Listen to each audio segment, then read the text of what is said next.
हर हर महादेव। आज आप सब लोगों को जानकर ये अत्यंत हर हर प्रसन्नता महादेव। होगी कि हमारा चैनल पवित्र हो गया यति नरसिंहानंद सरस्वती जी के आने से। मैं आपकी बहुत बहुत शुक्रगुजार या कृतज्ञ हूं कि आप मेरे चैनल पे आए। हर हर महादेव, हर हर महादेव, हर हर महादेव। आपको बहुत बहुत आशीर्वाद, आपको बहुत बहुत साधुवाद। और ये कोई विशेष बात नहीं है कि मैं आपके चैनल पर आया, विशेष बात ये है कि आपने मुझे अपने चैनल पर बुलाया, वरना आजकल ज्यादातर लोगों ने मेरा बहिष्कार कर रखा है। लोग मेरी बातों को कम पसंद करते हैं। अब जब से ये फिल्म आई है ना, कश्मीर फाइल्स जी, आपने सुना होगा, भारत में एक फिल्म बनी है, विवेक अग्निहोत्री जी ने बनाई है, Kashmir files, the Kashmir files. जी, जब से ये फिल्म रिलीज हुई है, द कश्मीर फाइल्स, बहुत सारे हिंदू जो है अब मेरी बातें सुनने लगे हैं। विवेक अग्निहोत्री जी और उनकी पूरी टीम, अनुपम खेर जी, मिथुन चक्रवर्ती जी, इन्होंने जो पराक्रम किया है, उसके बाद आज के बच्चे कुछ मेरी बात सुनने लगे हैं। वरना एक बार को तो ऐसा हो गया था, लोग कहने लगे थे नहीं यार ये बातें है ही नहीं।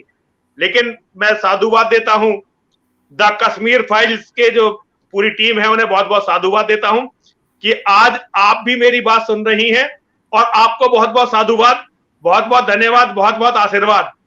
मैं तो आपको पता नहीं कब से सुन रही हूँ, पर मैं आपको बुलाने की जुर्रत नहीं कर पाई क्योंकि आप इतने ऊंचे उस पर हैं और मैं एक बहुत छोटी सी चैनल। नहीं नहीं, मेरी बेटी, आप मेरी बहन हैं, मेरी बेटी हैं।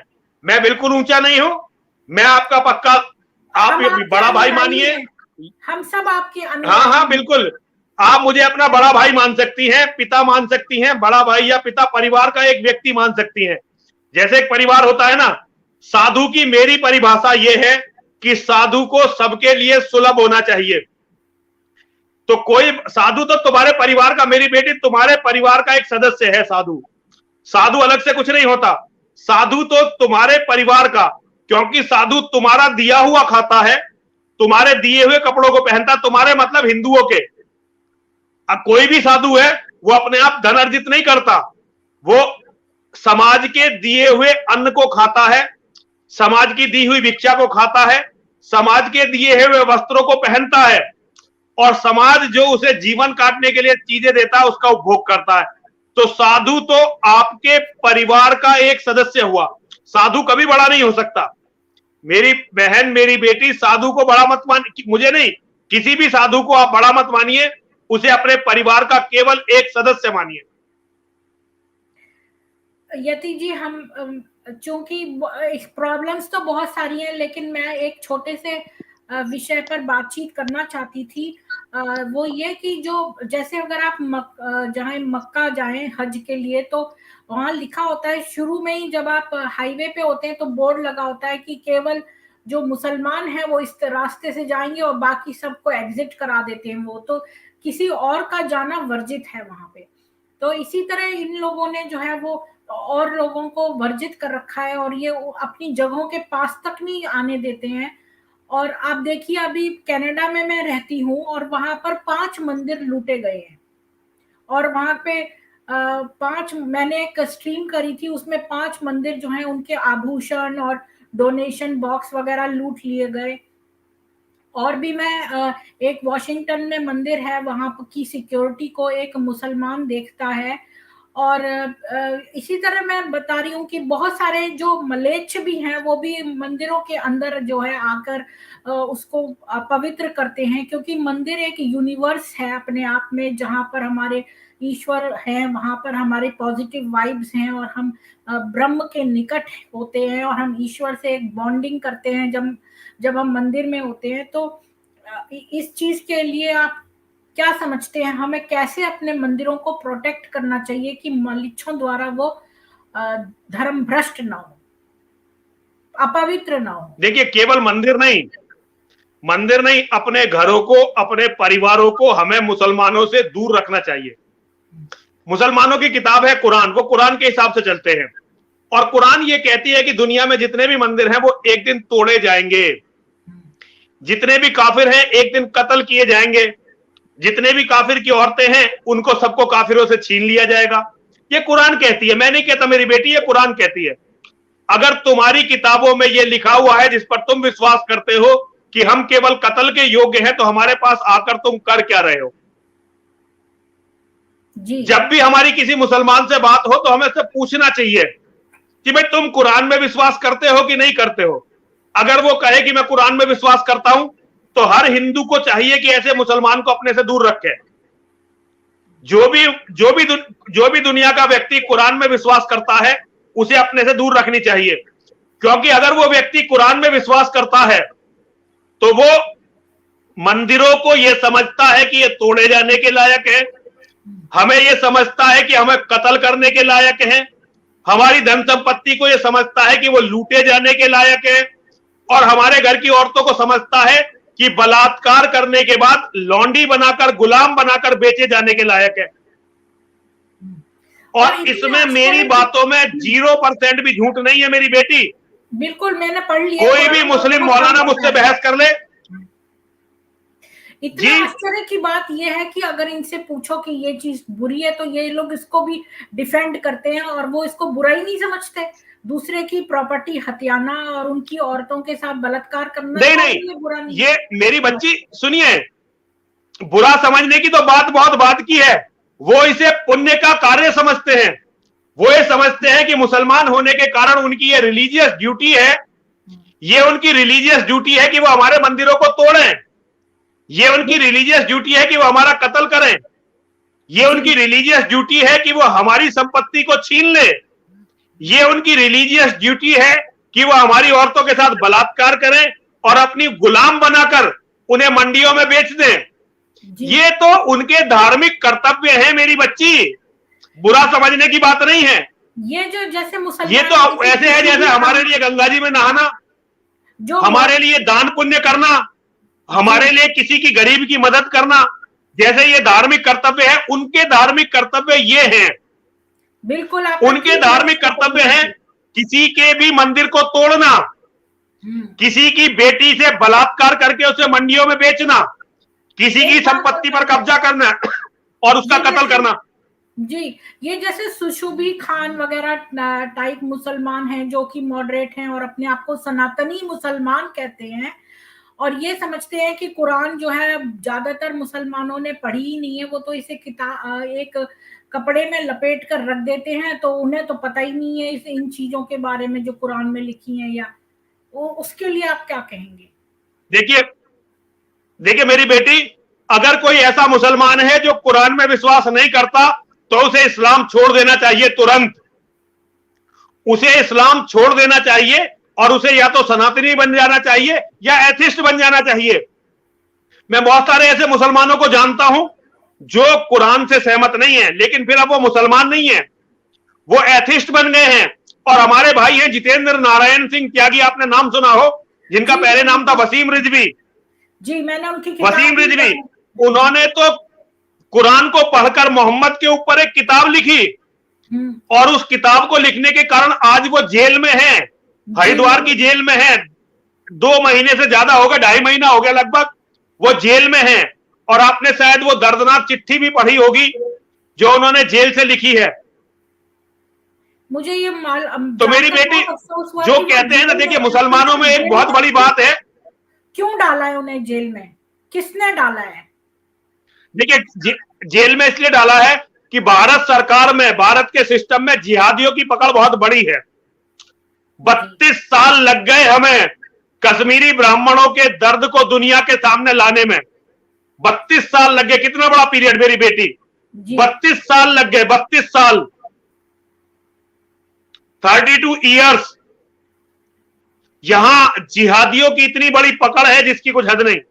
ये तो ये है कि अब सरकार में, जैसे मोदी जी की सरकार है, तो थोड़ा संभव भी हो पा रहा है, लेकिन फिर भी जिहादियों का नेटवर्क यहां टूट नहीं रहा है किसी से। जिहादियों ने जितेंद्र नारायण सिंह त्यागी जी, जिनका पहले नाम वसीम रिजवी था, उन्होंने सच बोला, उन्होंने मोहम्मद पर किताब लिखी, तो उन्हें जेल में डलवा रखा है। ये जिहादियों की भारतवर्ष में ताकत है। और मेरी बेटी, हमें ये हमेशा याद रखना चाहिए, अगर मुसलमान कोई भी हमारे पास आ रहा है तो वो कभी ना कभी हमारा नुकसान करेगा। इसके सबसे बड़े उदाहरण राजा दाहिर, आप सिंध के राजा दाहिर का नाम सुनी होंगी ना? जी जी। जब मोहम्मद बिन कासिम ने सिंध पर आक्रमण किया था, पहला जो मुसलमानों का सफल आक्रमण था, उस समय राजा दाहिर सिंध के राजा थे। तो राजा दाहिर के पास कुछ मुसलमान आए, उन्होंने कहा भाई अरब में बड़ा झगड़ा चल रहा है, आप हमें अपने यहां रख लो। राजा दाहिर ने देखा भाई अच्छे सुंदर लोग हैं, लंबे तगड़े हैं, लड़ना जानते हैं, उन्होंने उन्हें अपनी फौज में रख लिया, अपनी सेना में रख लिया और वो काम करने लगे। लेकिन जब मुसलमानों ने अटैक किया, मोहम्मद बिन कासिम ने अटैक किया, तो उन सब ने राजा दाहिर को धोखा दिया और राजा दाहिर को धोखा देकर वो मुसलमानों से मिल गए, अरब के जिहादियों से। और फिर आप जानती है राजा दाहिर का कत्ल हुआ। राजा दाहिर की पत्नी को कितनी पीड़ा देखनी पड़ी, सब सती हो गई। राजा दाहिर की 2 बेटियों को 50,000 औरतों के साथ मोहम्मद बिन कासिम गुलाम बनाकर अरब में ले गया था। यही काम पृथ्वीराज चौहान के समय में हुआ। पृथ्वीराज चौहान 17 बार मोहम्मद गौरी को हराकर छोड़ते रहे। बार बार मोहम्मद गौरी को हराते, छोड़ देते, माफ कर देते। मोहम्मद गौरी बार बार नाक रगड़ता, माफी मांगता, कहता कि मेरे से गलती हो गई, दोबारा नहीं आऊंगा। पृथ्वीराज चौहान छोड़ देते। एक बार मोहम्मद गौरी ने पृथ्वीराज चौहान को हरा दिया, फिर पृथ्वीराज चौहान की आंखें भी फोड़ी गई, उनकी बोटी बोटी भी काटी गई। आज भी पृथ्वीराज चौहान की जहां समाधि है वहां जूते मारे जाते हैं। और पृथ्वीराज चौहान के परिवार की महिलाएं, उनके राज परिवार की महिलाएं, जिन्हें कभी सूरज और चंद्रमा भी नहीं देखते थे, गलीच लुटेरों ने उन महिलाओं के साथ बलात्कार किया, बलात्कार करके उन्हें मंडियों में बेच दिया। हमारे हिंदुत्व के गौरव है शिवाजी महाराज, छत्रपति शिवाजी महाराज। शिवाजी महाराज ने कुछ मुसलमानों पर विश्वास करके उन्हें अपनी सेना में जगह दी। उन्हीं मुसलमानों ने गद्दारी करके संभाजी को मरवा दिया, उनके बेटे को। तो हिंदू पता नहीं क्या कौम है, ये ना इतिहास से सीखती है ना कोई सबक लेती है। बेटी, केवल मंदिर नहीं, हम जहां रहते हैं हमारी बस्तियों में मुसलमानों का प्रवेश नहीं होना चाहिए, क्योंकि वो फितरत से, अपनी नेचर से शिकारी हैं। हम मोदी जी से क्या लिखें? क्या? हाँ बेटा, क्या कह रही हो? मतलब हम इस बात को करने के हमें लिए, देखिए, इनको वर्जित करने के लिए हमें क्या कदम उठाने चाहिए? क्या हमें मोदी जी से गुजारिश करनी चाहिए कि जागरूकता, जागरूकता, जागरूकता। हर हिंदू को यह समझ में आना चाहिए कि ये हमारे साथ रहने के लायक नहीं है। हाँ। ये गद्दार हैं, ये अपराधी हैं। देखिए, इस्लाम की परिभाषा जो मैंने दी है, Islam is a organised gang of organised criminals. बिल्कुल, आपने सही। Islam is a gang of organised criminals. संगठित अपराधियों का संगठित समूह है इस्लाम। अब तो सलूशन, तो इन अपराधियों से कैसे इनको इनसे पीछा कैसे छुड़ाया जाए, इनको कैसे हमारे से दूर किया जाए? इन्हें पास मत आने। मेरी बेटी कुछ भी करके इन्हें देखो, मंदिरों की कमेटियों को समझाओ, हर हिंदू तक मेरी बात पहुंचाओ। मेरी बात हर हिंदू तक पहुंचनी चाहिए। जहां भी मंदिरों की कमेटी है वहां तक हमारी बात पहुंचनी चाहिए। हम हर हिंदू को कुरान पढ़ने पर मजबूर करो। हर हिंदू कुरान पढ़े, हर हिंदू हदीसों को पढ़े, हर हिंदू इस्लाम के इतिहास को पढ़े और हर हिंदू भारत के इतिहास को पढ़े कि इन इस्लाम के जिहादियों ने हमारे साथ किया क्या है। अगर हिंदू इस्लाम की सच्चाई को जान जाएंगे, अगर हिंदू इस्लाम की सच्चाई को जान जाएंगे तो वो एक दिन, अब कश्मीरी ब्राह्मणों को आप देख लो, कश्मीरी पंडितों की सबसे बड़ी समस्या क्या थी? कश्मीरी पंडित वहां के रहने वाले दूसरी जातियों के हिंदू से कोई मित्रता नहीं रखना चाहते थे, मुसलमानों से मित्रता रखते थे। ये बहुत बड़ा सत्य है। हालांकि मैं इस समय कहना नहीं चाहता, लेकिन उनको दूसरे जो हिंदू थे वो अपने नहीं लगते थे, मुसलमान अपने लगते थे। उन्हीं मुसलमानों ने उनके साथ क्या किया, ये द कश्मीर फाइल्स देखनी चाहिए सबको। बिल्कुल। और ये सबको पता होना चाहिए। बेटा, जागरूकता लाना इसका सबसे बड़ा, जागरूकता लाओ। हर हिंदू को मुसलमानों के बारे में पता होना चाहिए। हर हिंदू को यह पता होना चाहिए कि मुसलमानों ने जब भी किसी का साथ लिया तो उसे समाप्त कर दिया। आज पूरा यूरोप भुगत रहा है। यूरोप में जो शरणार्थी बन के गए थे ना, आज वो यूरोप के कानून व्यवस्था की सबसे बड़ी समस्या है। बिल्कुल। अच्छा, आप उन लोगों के लिए क्या कहेंगे जैसे वो बॉलीवुड में जो लोग काम करते हैं और उनके दोस्त जो हैं वो पहले कराची में उनके घर बार थे, और ऐसे लोग जो उर्दू के प्रोफेसर हैं, यहाँ हिंदू हैं और उर्दू पढ़ाते हैं, उर्दू को बड़ी नजाकत की भाषा समझते हैं। मेरी एक क्लासमेट है, उसके कोई अंकल है, वो बड़ी उर्दू शायरी और उर्दू को बड़ा अच्छा समझते हैं और सोचते हैं कि जो शब्द हिंदी में नहीं है वो उर्दू ही बयान कर सकता है, इतनी नजाकत उसी में है। ऐसा बेटा बात क्या है, हर मुसलमान अपनी कमाई का एक हिस्सा निकालता है जी। हर मुसलमान अपनी कमाई का एक हिस्सा निकालता है जिसे जिहाद के लिए देता है, मस्जिदों में मदरसों में जिहाद के लिए देता है। तो जिहाद का बंटवारा मुसलमानों में आपस में तो होता ही होता है। वो जिहाद के पैसे को उन्हें भी देते हैं जो मतलब जो उनके जिहाद के आगे साथी बनने वाले हैं।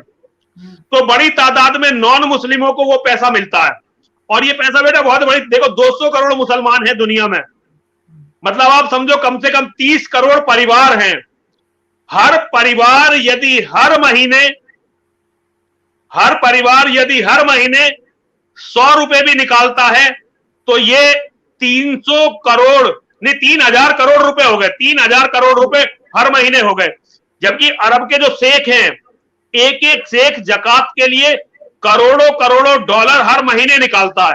बिल्कुल, हर महीने निकालता है जी। तो वो अरबों रुपए अरबों डॉलर जो है जिहाद के लिए लगते हैं। तो ये जो उर्दू के जो आपको कवि दिखाई देते हैं ना, ये सारे वही हैं। इन्हें पैसा मिलता है दुबई से, सऊदी अरब से, पाकिस्तान की ISIS से, और अब तो भारत में भी मुसलमान बहुत अमीर हो गए हैं, तो इन्हें जिहादियों से पैसा मिलता है। ये बिके हुए गद्दार लोग हैं बेटा, ये बिके हुए गद्दार लोग हैं, इन पर ध्यान नहीं देना चाहिए। जैसे जैसे सच्चाई दुनिया के सामने आएगी वैसे वैसे पता चलता रहेगा कि कौन कौन हमारी आस्तीनों में छिपे हुए सांप हैं, और जैसे जैसे इन सांपों का पता चलता रहेगा हम लोग इलाज करने का प्रयास भी करते रहेंगे। मंदिरों में इनके प्रवेश पर कैसे हम रोक लगाएं? हर मंदिर के बाहर ये लिखा होना चाहिए, हर मंदिर के बाहर ये लिखा होना चाहिए कि ये सनातन धर्म के मानने वालों का पवित्र स्थल है, इसमें मुसलमानों का प्रवेश वर्जित है। बिल्कुल। और मंदिर की जो कमेटी है उन कमेटी वालों से कहना चाहिए कि अगर कोई संदिग्ध दिखाई दे तो उसकी तलाशी लो, पता करो वो मुसलमान तो नहीं है, और अगर ये मुसलमान है तो उसके खिलाफ FIR दर्ज होनी चाहिए, उसके खिलाफ रिपोर्ट होनी चाहिए और उसे वहां से बाहर निकाला जाना चाहिए।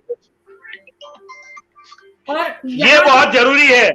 हर मंदिर तक हमारी ये बात पहुंचनी चाहिए। तो जो विदेशों में मंदिर हैं उनके जो यहाँ पर मंदिर हैं जैसे कनाडा में, US में, तो उनमें जो सिक्योरिटी गार्ड्स होते हैं, जो सिक्योरिटी टीम एक एक कर दी जाती है असाइन, तो उसमें मुसलमान हैं, उसके कैसे करें? नहीं, ये तो कमेटी वालों को विरोध दर्ज करवाइए। देखिए जहां भी मंदिर है वहां के जो संचालक हैं उन्हें विरोध दर्ज करवाइए। हिंदुओं की एक ग्रुप जाए उनसे मिलने, एक हमारा पूरा पैनल बने, उनसे जाकर कहे कि भाई तुम अपने मंदिर में सिक्योरिटी गार्ड मुसलमान कैसे हो सकता है? हाँ, ये लोग तो मंदिरों को अपवित्र करते हैं, जहां मौका मिलता है हमारी देव प्रतिमाओं पर थूक देते हैं। वो वॉशिंगटन DC का है वो मंदिर, और उसके सिक्योरिटी गार्ड जो है मुसलमान जावेद खान कोई है, और वो कहता है मैं तो अपनी ड्यूटी कर रहा हूँ, मैं तो केवल नहीं, वो ड्यूटी नहीं, उसकी गलती नहीं है। देखिए वो तो चाहते हैं मंदिरों में घुसना।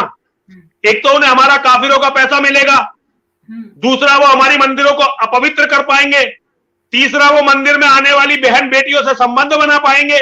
बिल्कुल। तो गलती उसकी नहीं है, गलती उन लोगों की है जिन्होंने उसे सिक्योरिटी गार्ड रखा है। जी, आपने बिल्कुल ठीक कहा। और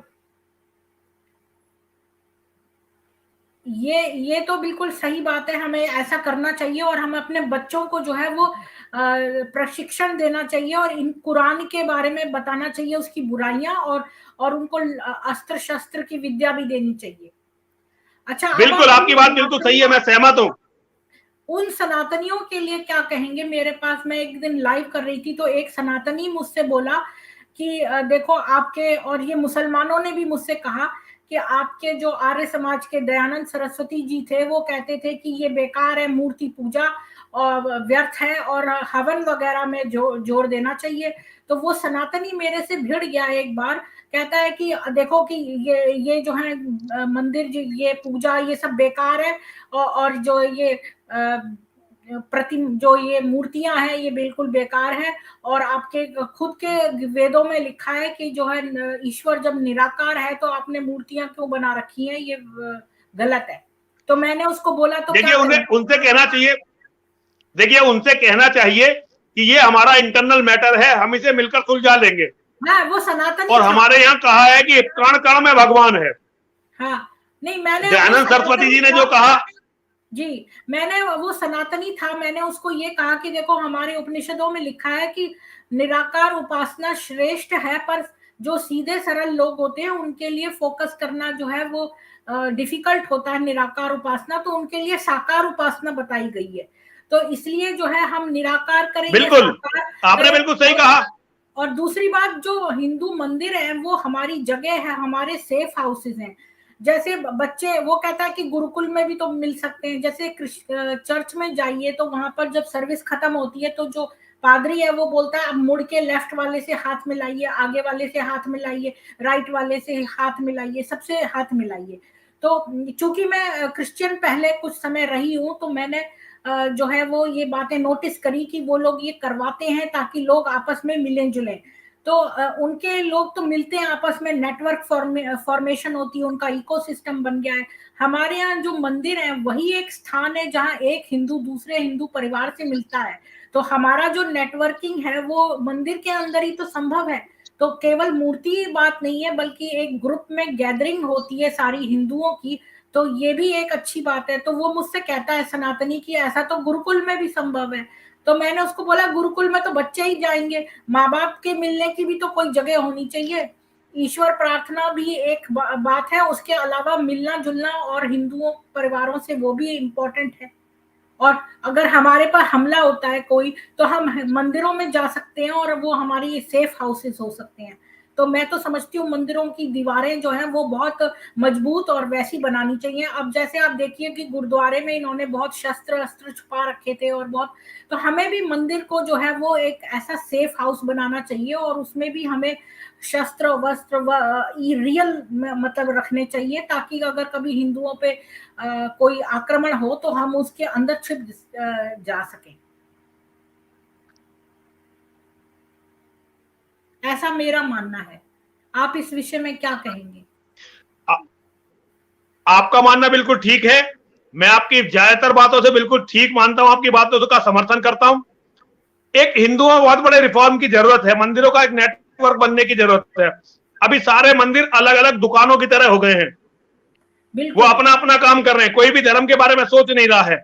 इसके लिए हिंदुओं को काम करने की जरूरत है। और आपने बिल्कुल सही कहा, मंदिरों के अंदर ऐसी शिक्षा दी जाने की जरूरत है जहां से लोग सीखें। गुरुकुल होने चाहिए, गुरुकुलों से मंदिर जुड़ने चाहिए। लेकिन बेटा सबसे बड़ी बात है, अभी हिंदुओं को अपने परिवार बढ़ाने पड़ेंगे।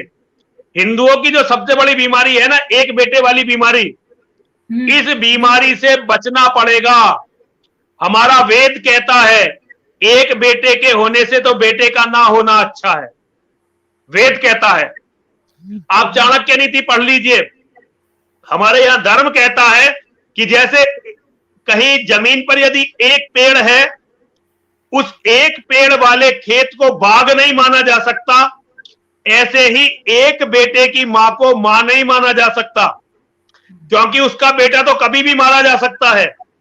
जब तक हिंदू इस एक बेटे की बीमारी से छुटकारा नहीं पाएगा, हमारे बचने की कोई भी सूरत निकलने वाली नहीं है। और देखो भारत की जहां तक बात है, केवल 2029 में भारत का प्रधानमंत्री मुसलमान बन जाएगा, क्योंकि हमारे हिंदुओं में तो बच्चे हो ही नहीं रहे, बच्चे केवल मुसलमान पैदा कर रहे। एक एक मुसलमान 17, 18, 19 साल की उम्र में मुसलमान लड़के की और 15, 16, 17 साल की उम्र में मुसलमान लड़की की शादी हो जाती है। और फिर वो इतने सारे बच्चे करते हैं, 12 बच्चे, 13 बच्चे, 14 बच्चे। सरकार आंकड़े छिपाती है। सरकार अपने आंकड़े छिपाती है। एक दिन वो सारे वोटर होंगे, हिंदुओं के घर खाली होंगे, उसके बाद इस देश में मुसलमानों का राज हो जाएगा।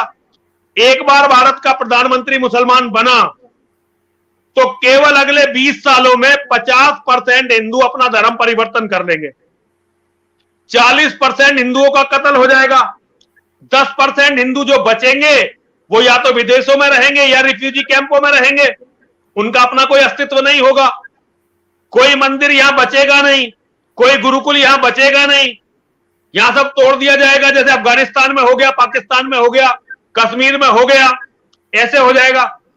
तो मेरी बेटी, पहले हमारे परिवारों को मजबूत करने की जरूरत है।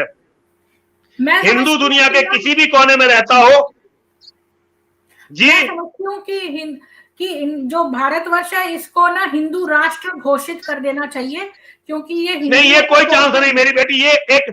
ये बिल्कुल बेबुनियाद एक मांग है।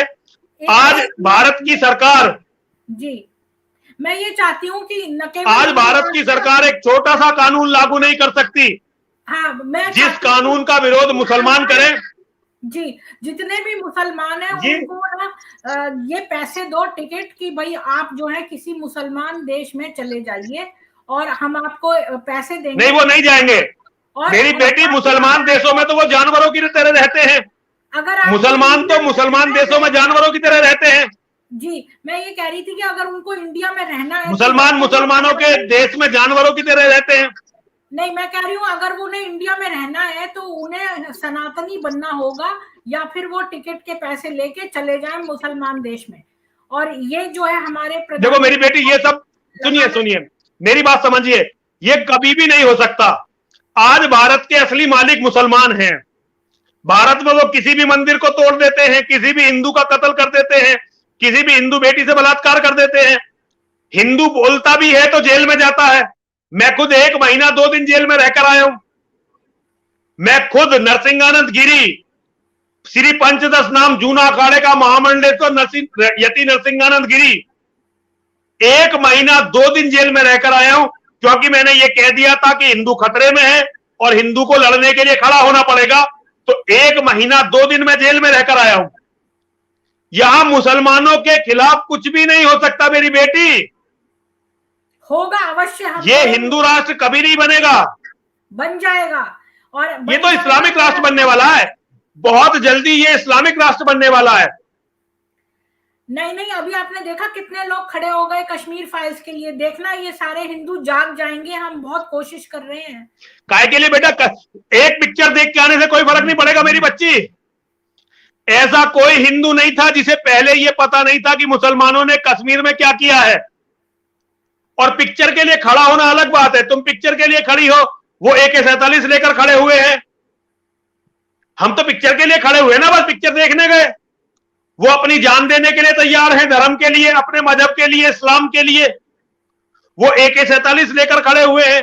तो एक तरफ पिक्चर का टिकट है 200 रुपए का, एक तरफ AK-47 है। कौन जीतने वाला है? कौन जीतने वाला है?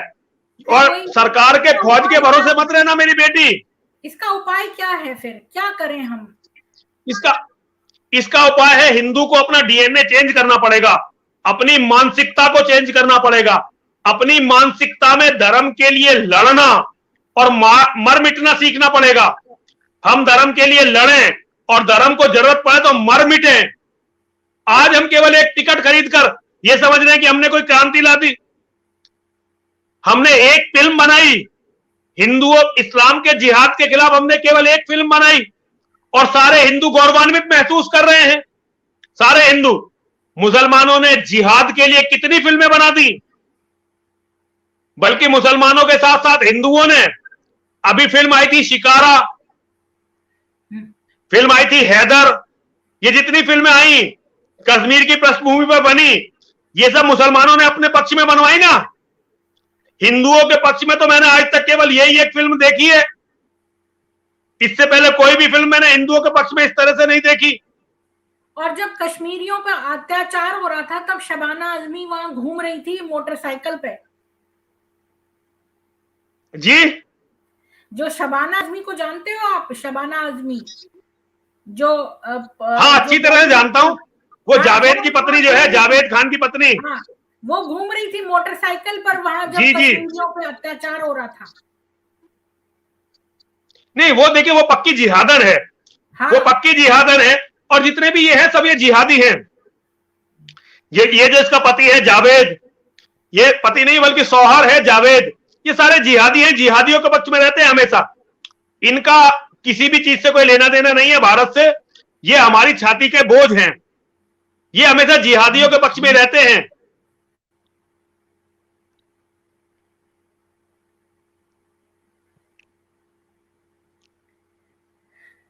तो अब हम प्रश्न उत्तर ले लेते हैं ऑडियंस के। जी, तो प्लीज अगर आपके पास कोई क्वेश्चन है तो पूछिए। एक क्वेश्चन पहले आया था उसका दीक्षित जी का, वो पूछ रही थी कि जितेंद्र त्यागी जी कैसे हैं और उनसे क्या आपकी वार्तालाप होती है? देखिए मेरी उनसे लगातार वार्तालाप होती है वीडियो कॉल पर, और वो बहुत इस टाइम निराश हैं। उन्हें ये उम्मीद नहीं थी कि हिंदू बन के उनका ये हासिल होगा। वो हिंदुओं से बहुत निराश हैं और अपमानजनक, अपने आप को बहुत अपमानित और प्रताड़ित महसूस कर रहे हैं।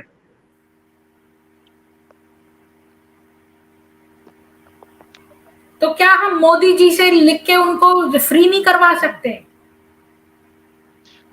देखिए मोदी जी अगर चाहें तो क्या नहीं कर सकते।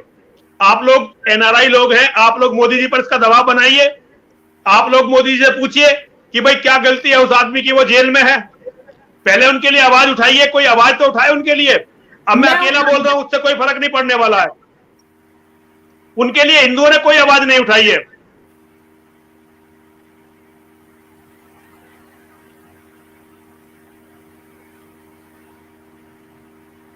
ये तो बदतमीजी के क्वेश्चन पूछ रहा है कोई मुसलमान है, पता नहीं क्या बोल रहा है, मंदिर और आइडल्स अल्लाह को इतना परेशान क्यों करते हैं?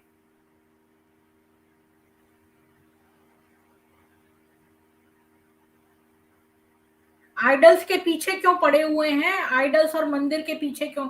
ये सनातनी है कोई कह रहा है कि ये लोग मूर्तियों के पीछे इतना क्यों पड़े हुए हैं, और मूर्तियां और मंदिर जो है वो इनके अल्लाह को इतना परेशान क्यों करती है?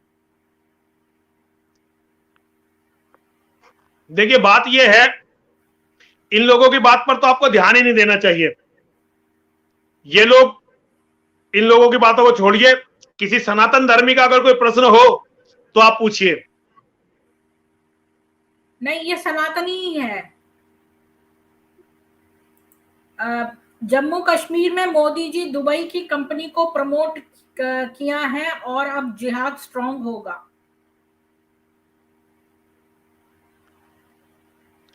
एक भी मुसलमानों की कंपनी भारत में नहीं आनी चाहिए। एक भी अरब की कोई कंपनी, हमें अरब से कोई भी कंपनी भारत में लाने की जरूरत नहीं है, जिससे मुसलमान, अभी जैसे अफगानिस्तान में युद्ध हुआ, बहुत सारे मुसलमान भारत में आए, हमने बहुत विरोध किया। हम एक भी मुसलमान का भारत में प्रवेश नहीं चाहते, नहीं होना चाहिए। मुसलमानों की कोई इन्वेस्टमेंट भारत में अब नहीं आनी चाहिए, क्योंकि मुसलमानों की इन्वेस्टमेंट जिहाद लेकर आएगी। जिहाद बहुत खतरनाक होगा। जी हाँ, ये क्वेश्चन तो हमने पूछ लिया है कि जितेंद्र त्यागी जी अभी भी जेल में हैं और कोई उनको सपोर्ट नहीं कर रहा है, हम करेंगे उनके लिए। जी,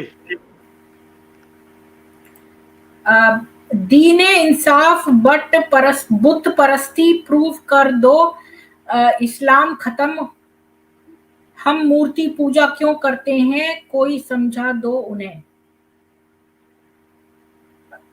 भेड़िया कभी वेजिटेरियन नहीं होता।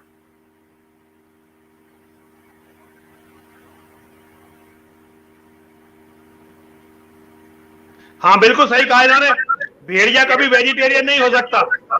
हाँ, काफिर आजम जब मैं जातिवाद की बात करता था तुम गालियां देते थे, पता चला कितना खतरनाक नहीं ये जातिवाद। तो जातिवाद हिंदुओं की सबसे खतरनाक बीमारी है। अगर हिंदुओं को जीवित रहना है तो हिंदुओं को जातिवाद छोड़ना पड़ेगा, और हिंदू जातिवाद नहीं छोड़ेंगे तो हिंदू खत्म होंगे। बिल्कुल क्लियर है। अच्छा, अ, हमें हर मंदिर को दर्शना देवी मंदिर जैसा बनाना चाहिए। बिल्कुल बनाना चाहिए। जहां से धर्म की लड़ाई हो बिल्कुल बनाना चाहिए, उससे भी ताकतवर बनाना चाहिए। तो वो मंदिर बहुत ताकतवर है। मंदिर मां का मंदिर है और वो इस्लाम के जिहाद के खिलाफ दुनिया की सबसे बड़ी आवाज है आज। पहले मंदिर 95% मुसलमान है उस कस्बे में। उस कस्बे में 90% आबादी मुसलमानों की है, केवल 5% हिंदू हैं। फिर भी वहां से जो आवाज उठती है इस्लाम के जिहाद के खिलाफ, पूरी दुनिया उस आवाज को सुनती है। पहले मंदिरों को फ्री करवाना चाहिए गवर्नमेंट से। हाँ, होना चाहिए, ये भी होना चाहिए। मलेच्छ विनायक आदित्य कह रहे हैं मंदिर के सामने जिहादियों की दुकानों को भी नहीं खोलने देना चाहिए। बिल्कुल बिल्कुल सहमत हूं इनकी बात से, एकदम सही कह रही है, बिल्कुल सच बोल रही है।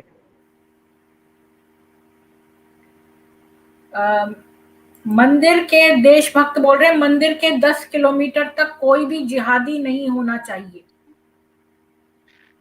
किसी भी हिंदू परिवार के पास कोई जिहादी नहीं होना चाहिए। कहीं भी जहां हिंदू हो वहां जिहादी नहीं होना चाहिए। मंदिर हमारा ज्ञान पीठ है, वो वहां पूजा के सिवाय बहुत महत्वपूर्ण काम होते हैं, वहां गीता का पाठ होता है, वहां जिहादी के बारे में भी बताना चाहिए। बिल्कुल मतलब बताना चाहिए, तो धर्म का हिस्सा है। धर्म को किससे खतरा है ये अगर मंदिर नहीं बताएंगे तो कौन बताएगा। मंदिरों में बताना चाहिए, और गीता अगर नहीं पढ़ाई जा रही तो वहां तो बेकार है। हाँ, हिंदुओं के सेंट्रल लीडरशिप जब बन रही है, उनके देवबंदी बरेलवी उनकी सेंट्रल लीडरशिप है, हमारी कब होगी। ये बहुत बड़ा सवाल है और ये होना चाहिए। हम इसके लिए प्रयासरत हैं, लेकिन हम बहुत छोटे आदमी हैं। इसके लिए जो हमारे बड़े जगत गुरु शंकराचार्य जी हैं, आचार्य महामंडलेश्वर हैं, अखाड़ों के और संप्रदायों के जगत गुरु हैं, उन्हें इसके लिए काम करना चाहिए। हम भी लग रहे हैं, हम भी इसका प्रयास करें, लेकिन हम बहुत छोटे हैं।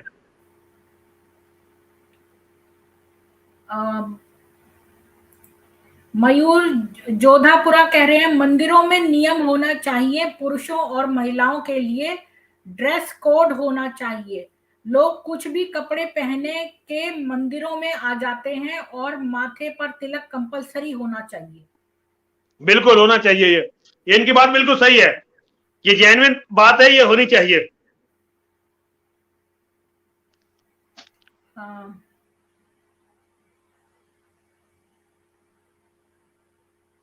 भारत में रशियन मिक कह रहे हैं भारत में गजवाए हिंद रन हो रहा है। गजवाए हिंद पूरा होने वाला, मुकम्मल होने वाला है भारत में। 2029 में भारत का प्रधानमंत्री मुसलमान बनने वाला है, और उसके बाद गजवाए हिंद मुकम्मल होने वाला है। मलेच्छ विनायक आदित्य कह रहे हैं मेरा बंगाल में तो जिहादियों का कब्जा हो गया है। पूरे भारत में हो गया है। उत्तराखंड में हो गया है, हिमाचल में हो गया है, उत्तर प्रदेश में हो गया है, असम में बहुत बड़ी तादाद में हो गया। पूरे भारत इस टाइम जिहादियों के चंगुल में है, पूरा भारत। एक एथिस्ट पंडित जी बोल रहे हैं एक सेंट्रल लीडरशिप तो बनाओ, हिंदू डिवाइडेड हैं, सेंट्रल लीडरशिप बनाओ और लोगों को एक सूत्र से बांधो। हाँ, ये होना चाहिए, ये होना चाहिए। हम लोग में अभी इसका मैंने बताया तो था, हम लोग इसका प्रयास कर रहे हैं, लेकिन ये प्रयास जो हमारे वरिष्ठ लोग हैं उन तक ये बात जानी चाहिए, उनको पहुंचाइए ये बात कि वो प्रयास करें। मैं अपने स्तर से इसके लिए बहुत प्रयास कर रहा हूं, लेकिन मैं बहुत छोटा हूं। आप हमें आदेश दें, हम करेंगे, आप जैसा बोलेंगे वैसा हम करेंगे। आप हमारे जी, जो बहुत है अच्छा, बहुत बहुत लीडर आशीर्वाद बन आपका। जाइए। ये चैनल आपका चैनल है, आप जब मर्जी आए यहाँ आइए और हमें आदेश दीजिए कि हम क्या करें। हम सब आप आपको जब कहेंगे हम आपके साथ रहेंगे, हम हर हिंदू के साथ रहेंगे। जो हिंदू आप धर्म की आवाज उठा रहे हैं, धर्म के लिए कुछ कर रहे हैं, धर्म के लिए लड़ रहे हैं, हम हर तरह से उनके साथ रहेंगे। जी। मलेच्छ विनायक आदित्य कह रहे हैं आज यूपी में जिहादियों ने पत्थर फेंका, होली हुए और उनको मारा भी।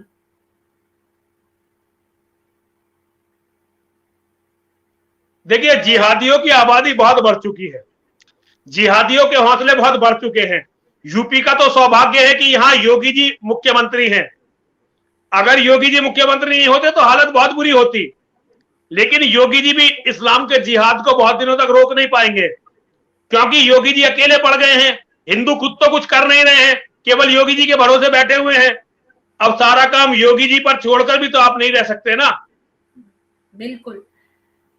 एथिस पंडित जी कह रहे हैं बीजेपी के भरोसे मत रहो, कि आरएसएस की ही दिनों का सेंट्रल लीडरशिप कहाँ है। और मोहन भागवत जी को तो लोग मुसलमानों से जोड़ते हैं आजकल।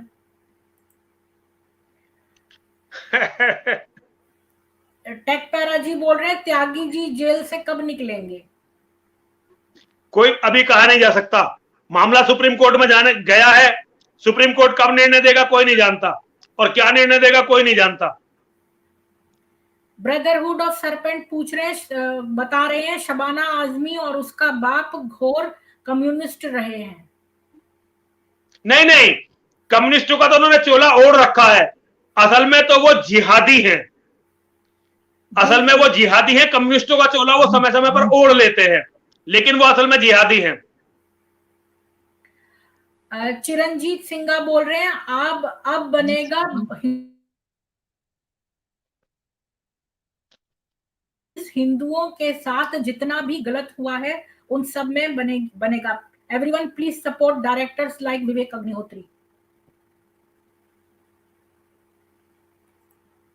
मैं सॉरी, मैंने वो चेंज कर दिया।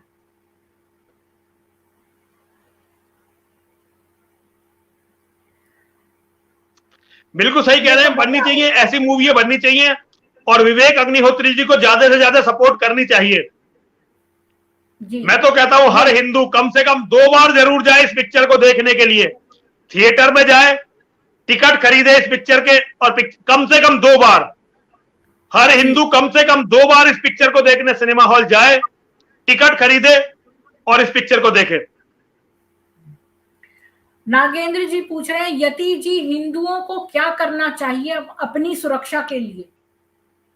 ताकतवर बनना चाहिए और एक दूसरे के साथ खड़ा होना चाहिए। जो धर्म के लिए लड़ रहे हैं उनका साथ देना चाहिए।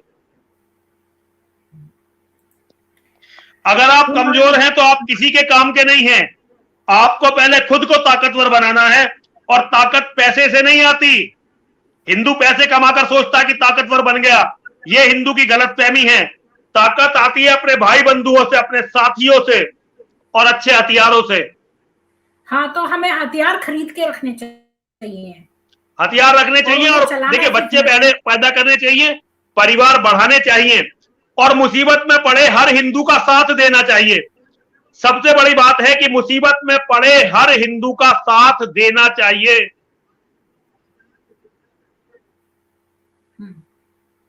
हिमांशु शर्मा पूछ रहे हैं आरएसएस क्या कर रही थी जब हिंदुओं का जेनोसाइड हुआ था? ये तो आरएसएस से पूछी जानी चाहिए। ये बात तो आरएसएस से पूछी जानी चाहिए। हम लोग इसमें आप क्या बता सकते हैं इसमें? टेक पैरा जी बोल रहे हैं मोदी जी सब्सिडी देने में व्यस्त हैं। जी। रशियन मिग पूछ रहे हैं हमारे 95% पोंगा। आवाज में थोड़ी गड़बड़ हो गई है। अच्छा, हेलो। हाँ, आपकी आवाज अब आ रही है। ये रशियन मिग, आपकी आवाज नहीं आ रही है मेरे तक। मेरी आवाज नहीं आ रही है? एक मिनट में दोबारा से इसे आप दोबारा वो करता हूँ।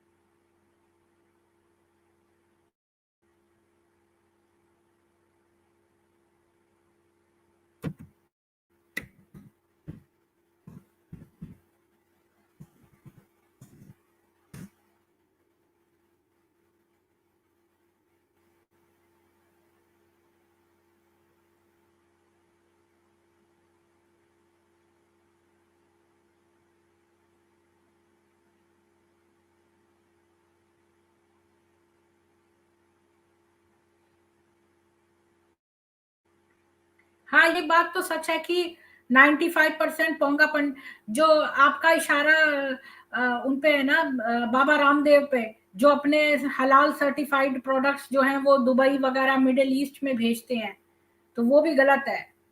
मैं नहीं समझती कि जो है उन्हें ऐसा करना चाहिए, हमें तो पैसे वहां तक नहीं भेजना चाहिए, हलाल सर्टिफिकेशन नहीं लेना चाहिए। मैंने तो उनको लिखा भी था शायद, पर इतने सारे लोग हैं, मैं कोई इतनी इम्पोर्टेंट नहीं हूँ जो मेरा कोई ट्वीट पड़ेगा या कुछ पड़ेगा। मैंने अपनी तरफ से प्रयास करती हूँ जो जो भी करने चाहिए। तो यति जी जो है वो दोबारा जुड़ेंगे हमारे साथ, क्योंकि उनका जो है वो माइक, उनको मेरी आवाज नहीं आ रही थी इसलिए।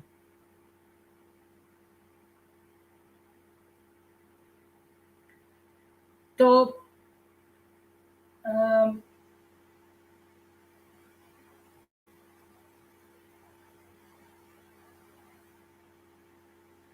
क्या आरएसएस और बीजेपी की बुद्धि पूरी तरह भ्रष्ट हो चुकी है? ये जो है स्लीपर सेल्स बनाने में बहुत तेज है, तो इसलिए ये लोग अपने ना, जैसे मान लो ये लोग ना जैसे भूत उतारते हैं ना, वो बड़ा अच्छा करते हैं पीर वगैरह, लेकिन अपना एक भूत चढ़ा देते हैं।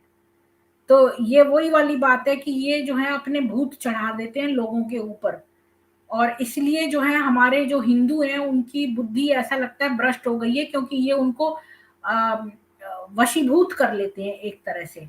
तो जब अब मैंने भविष्य पुराण पढ़ी थी तब भी मैंने देखा था कि वो जो कालिदास जो राजा था, उसको भी जो है वो मोहम्मद जो था उसने पैशाचिक वृत्ति का था, और उसने उसको मलेच्छ और पैशाचिक वृत्ति का था, और उसको उसने भ्रमित कर दिया, और वो इस्लाम धर्म कबूल करने वाला था, लेकिन जो कालिदास का मंत्री था उसने उसे बचा लिया। तो इनके अंदर एक ऐसी ऊपरी हवा रहती है जो दूसरों के ऊपर आ जाती है। और मैंने अब तक ये सोचा, अगर किसी के पास इससे बेहतर उत्तर हो तो मुझे बता दें, पर मैंने जितना इसको रीड किया है, मैंने ये पाया इनके ऊपर एक ऊपरी हवा होती है, तो ये दूसरों को बहुत जल्दी ना वश में कर लेते हैं। तो इनसे दूर बनाए रखना ही बेहतर है। बहुत ज्यादा कुरान पढ़ने से कुरान के प्रति एक लगाव सा होने लगता है, और इनके वाद विवाद ज्यादातर मुसलमानों के सुनते रहो तो इनकी तरफ एक आकर्षण सा होने लगता है। तो आपको जो है अपने ग्रंथ बहुत पढ़ने पड़ेंगे। अगर आप इनके ग्रंथ पढ़ते हो, गंदे जो चीजें पढ़ते हो, उसके बाद आपको अपने ग्रंथ अवश्य पढ़ने चाहिए, नहीं तो आपको जो है वो मति भ्रष्ट होने के चांसेस बहुत हैं, क्योंकि ये एक ऊपरी हवा कैरी करते हैं, ऐसा मेरा मानना है, ऐसा एक्सपीरियंस रहा है। तो यति जी जो है उनसे मैं इस पर कांटेक्ट करके पूछती हूँ कि क्या हुआ।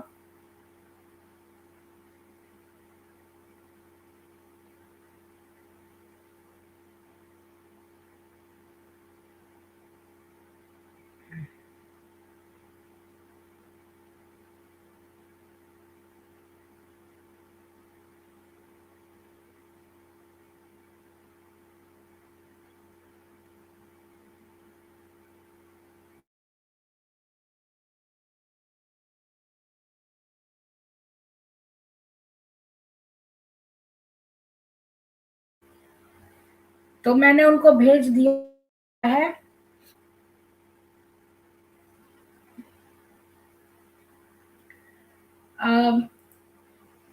गुरुजी, हमें हथियार तो गवर्नमेंट अलाउ नहीं करती, हम क्या करें? तो सेल्फ डिफेंस के लिए जो भी पिस्टल्स वगैरह आप रख सकते हैं लाइसेंस करवा के वो रखिए, मेरे ख्याल में वो अलाउड होते हैं। आपको गवर्नमेंट से लाइसेंस करवाना पड़ेगा। ये कौन है? महामंडलेश? अच्छा, ये वही है। मैंने देख, मुझे नहीं मालूम था आपका ये भी नाम है, मैं सोचने लगी ये कौन आ गया। मेरा पूरा नाम है, मैं श्री पंचदश नाम जूना अखाड़े का महामंडलेश्वर हूं। मेरा पूरा नाम है महामंडलेश्वर यति नरसिंहानंद गिरी। पहले सरस्वती जी था, लेकिन जब मैंने जूना अखाड़ा ज्वाइन किया तो वहां मेरा ये नाम बदल गया, सरस्वती की जगह मैं गिरी हो गया। जी जी। तो ये पूछ रहे हैं मलेच्छ विनाशक आदित्य जी, गुरुजी हम हथियार तो गवर्नमेंट अलाउ नहीं करती, तो हम क्या करें? देखिए ये बातें सोशल मीडिया पे करने की बातें नहीं है, ये हम कर सकते हैं, मतलब ये सोशल मीडिया पे हिंदुओं को पहले, जो गवर्नमेंट है वो अलाउ करती है जी सेल्फ डिफेंस के लिए, सेल्फ डिफेंस के लिए जो है वो पिस्टल्स रख सकते हैं शायद। देखिए बहुत सारी बातें हैं, हम लोग हिंदू हिंदू सब सोचते हैं कि सारी बातें सोशल मीडिया पर हो सकती हैं, हम इससे बाहर निकल ही नहीं रहे हैं। आपस में मिलना जुलना शुरू करो, हर समस्या का समाधान होगा। सोशल मीडिया एक बहुत छोटा सा हथियार है इस लड़ाई का, जी इसे सब कुछ मत समझो। आप एक सभा रखिए, और ये इन सब जो मेरे ऑडियंस है इनको मैं कहूंगी कि ये डासना मंदिर आए और आपकी उस सभा में जो है आप इनको बताएं। सुरक्षा के ऊपर एक जो है आप एक सभा रख सकते हैं, तो मैं आपको बता दूंगी कि कितने ऑडियंस वहां जा रहे हैं। नहीं बिल्कुल, हम लोग इसके लिए लगातार बातें कर रहे हैं, हम लोगों को समझा रहे हैं, सभा रखने की जरूरत नहीं है, लोग आए मुझसे मिले और बैठकर बात करें, हम समझाएंगे कि क्या क्या काम कैसे कैसे होता है, सरकार कैसे हथियार देती है और कैसे आत्मरक्षा की जाती है, ये बैठ के करने की बातें हैं। ठीक है, तो आप सब लोगों से जो है वो डासना में जाएं और यति गिरी जी से मिलें, और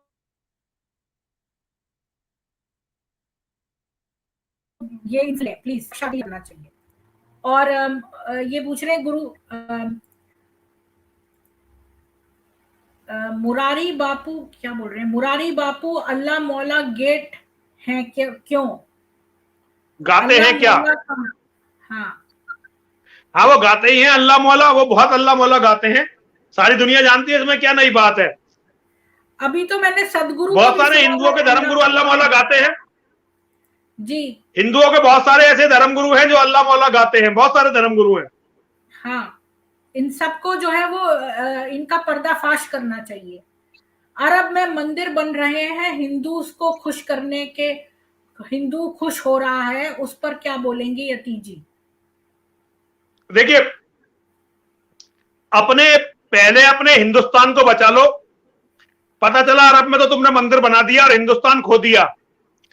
अरब में जो मंदिर बन रहे हैं ये भी एक षड्यंत्र है, इस षड्यंत्र को समझा जाना चाहिए। वैसे तो खैर मंदिर कहीं भी बने इसे सब अच्छा ही है, शुभ है, लेकिन हमें उस पर बहक नहीं जाना चाहिए। अरब में मंदिर बन रहे हैं व्यापार के हिसाब से, कोई धार्मिकता के हिसाब से अरब में मंदिर नहीं बन रहा। अरब में कौन जाएगा मंदिर में? तो वहां जो हिंदू रह रहे हैं वही तो जाएंगे ना। तो हिंदुओं का बचना बहुत जरूरी है और हिंदुओं को बचाने की नीतियां बननी चाहिए, केवल मंदिर बनने से कुछ नहीं होगा जी। और अगर मंदिरों में जाने के लिए कोई रहा ही नहीं, हिंदू आइडेंटिफाई हो जाएंगे वहां पर जाएंगे तो, क्योंकि वो लोग जो है जो अरब है वो हैदराबाद में आके छोटी छोटी लड़कियों से शादी करके ले जाते हैं बूढ़े शेख। और जी देखिए अरब को तो मानव सभ्यता के खिलाफ है, पूरा अरब की सभ्यता मानव सभ्यता के खिलाफ है। तो उसके बारे में आप मतलब देखिए वहां 6 साल की बच्ची से 7 साल की बच्ची से शादी कर लेते हैं, 60 साल 65 साल के बूढ़े, वहां गर्दनें आज भी काटी जा रही हैं, लेकिन उनके पास पेट्रो डॉलर है तो कोई उनके खिलाफ बोलता ही नहीं है जी। इस्लाम तो अरब को समझना पड़ेगा, जब तक हम अरब को नहीं समझेंगे हमारी समझ में जिहाद आएगा ही नहीं जी। हम बहुत सारे क्वेश्चंस हैं तो हम जल्दी जल्दी लेंगे। इस्लाम विरोधी पूछ रहे हैं आदित्य स्टोन्स रखो घर पर, आयरन रॉड रखो, स्टिक्स रखो। हिमांशु शर्मा जी ने 40 रुपए दिए। अपने घर की सुरक्षा कैसे ही करके करो, जो भी करना पड़े अपने घर की सुरक्षा के लिए जो भी करना पड़े वो करिए जी। मैंने सुना है कि कश्मीरी मुस्लिम्स हिंदुओं के बच्चों को तल कर खा गए थे। हाँ खा गए थे। अभी हमारे से एक बेटी है हमारी सुमन पांडे, उसने हमारा इंटरव्यू लिया अभी 3 दिन पहले और पॉलिटिकल इंडिया उसका चैनल है, उस पर उसने इसे डाला। लेकिन जैसे ही उसने इस हमारे इंटरव्यू को डाला 22,000 शेयर हुए थे फेसबुक पर। फिर फेसबुक ने उसके चैनल का मोनेटाइजेशन ही रद्द कर दिया। यूट्यूब पर इसके जो है जो व्यू आए 1.5 लाख से ऊपर, यूट्यूब ने इस वीडियो को खत्म कर दिया। 100 से ज्यादा केस ऐसे हुए थे जहां मुसलमान जिहादियों ने हिंदुओं को मारकर पकाकर खाया था जम्मू कश्मीर में। पूरे भारत में मेरे अलावा कोई आपको बोलता हुआ नहीं मिलेगा, और मेरी आवाज को भी यथासंभव दबाया जा रहा है। लेकिन यह सच है कि कश्मीर में मुसलमान जिहादियों ने हिंदुओं को मारकर पकाकर खाया था, यह बिल्कुल सच है। इसल विरोधी पता है, लेकिन AK-47 के सामने पत्थर क्या करेगा? पंजाब में सिख मुसलमानों को सर पर बिठा रखा है। पंजाब में सिखों ने मुसलमानों को सिर पर बिठा रखा है। मुसलमानों को जितना हिंदुओं ने सिर पर बिठाया है ना, दुनिया में किसी भी कौम ने मुसलमानों को इतना सर पर नहीं बैठाया। दुनिया में हिंदुओं से ज्यादा किसी भी कौम ने मुसलमानों को सर पर नहीं बैठाया। मनोहर दास कह रहे हैं क्या लिखा है, और वचन में हमारे संत अल्लाह ईश्वर को एक समान बताते हैं। अल्लाह और ईश्वर कभी एक समान नहीं हो सकते। अल्लाह एक ऐसा शैतान है जो निर्दोष लोगों की हत्या करवाता है। ईश्वर कभी भी निर्दोषों की हत्या नहीं करवा सकता। जी, अली मौला पे डांस क्यों करते हैं धर्मगुरु हमारे, आपकी तरह प्रेरित अवेयर क्यों नहीं करते? ये सदगुरु जी की बात कर रहे हैं। ये उनसे पूछा जाना चाहिए, जो अली मौला पर डांस करते हैं उनसे पूछा जाना चाहिए कि वो क्यों डांस करते हैं। क्या वो अली को जानते हैं? क्या उन्हें पता है कि अली कौन था, अली ने क्या क्या किया? वो अली को मौला मानते हैं। अली मौला है मुसलमानों के गिरोह का, ना कि हिंदुओं का। देखिए, एक बहुत बड़ा एनालिसिस मैं आपको बताता हूं। हमारे यहां जो बुराई के प्रतीक है, रावण, कुंभकर्ण, मेघनाथ, दुर्योधन, कंस, ये सारे मिलकर भी अकेले मोहम्मद की बराबरी नहीं कर सकते। बिल्कुल। भगवान राम, कृष्ण और महादेव की बात तो छोड़ दीजिए, यदि कंस, दुर्योधन, कुंभकर्ण और रावण की तुलना भी मोहम्मद से की जाती है तो यह भी सनातन धर्म का अपमान है। जी, तो आपको लगता है कल की अवतार जो है वो आ गए हैं इनका विध्वंस करने? नहीं, कोई कल की अवतार नहीं, ये सब बहकाने की बातें हैं। किसी कल की अवतार के भरोसे पर मत बैठो। कल की अवतार के भरोसे पर बैठोगे तो विनाश हो जाएगा तुम्हारा। आज ही पंजाब में होला मोहल्ला पर नमाज पढ़वा रहे हैं सिख। गुरुजी, हिंदू पढ़वा रहे हैं सबसे ज्यादा नमाज। जी, हिंदुओं के मंदिरों में जितनी नमाज पढ़ी जाती है इतनी कभी गुरुद्वारों में नहीं पढ़ी जा सकती। लेकिन हिंदू कभी देखते नहीं है। हिंदुओं को अपना भी तो देखना चाहिए कि हिंदू क्या कर रहे हैं। जी, मलेचवी नायक पूछ रहे हैं, गुरुजी गवर्नमेंट हमें हथियार अलाउ नहीं करती, हम क्या, ये सेम क्वेश्चन है। आदित्य तो अगर गवर्नमेंट आपको हथियार अलाउ नहीं करती तो क्या अपनी बहन बेटियों का बलात्कार करवाओगे? क्या अपने बच्चों की हत्या करवाओगे? गवर्नमेंट पर दबाव डालो कि वो तुम्हें हथियार अलाउ करे। मुर्दों की तरह बैठो मत। जी, इस्लाम विरोधी बोल रहे हैं कि बंगाल में वो AK-47 लेकर नहीं घुसे, वो तलवार, चाकू और पत्थर लेके घुसे। देखिए, हिंदू जहां भी है वो कमजोर है, चाहे बंगाल में है चाहे कहीं भी है, हिंदू कमजोर है।